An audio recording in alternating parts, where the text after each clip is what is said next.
आप कभी गलती से आ गए, आपका गाड़ी ख़राब हो गया तो आपको टेंशन लेने की ज़रूरत नहीं। हाँ, खटारा में सभी सुविधाएं प्राप्त हैं। आपको रहने और खाने की उत्तम सुविधाएं लिया जाएगा। आप देख सकते हैं वीडियो। ये आपका रिजॉर्ट है, बहुत कम रेट में और किफ़ायती तरीके से। ये हमारे बंदे लोग जा रहे हैं। जानवर भी देखा जा सकता है बीच रोड में।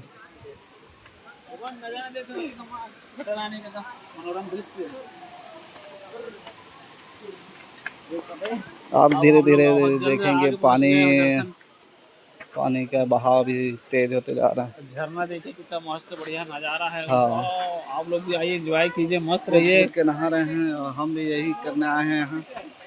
एक एक घर में रह के चार दीवारी में रह के कोई फायदा ही नहीं है। जो है यही है फायदा वायदा सब देख रहे हैं। चलो निकलो, वीडियो बनाना, खिलावन वीडियो बनाएगा।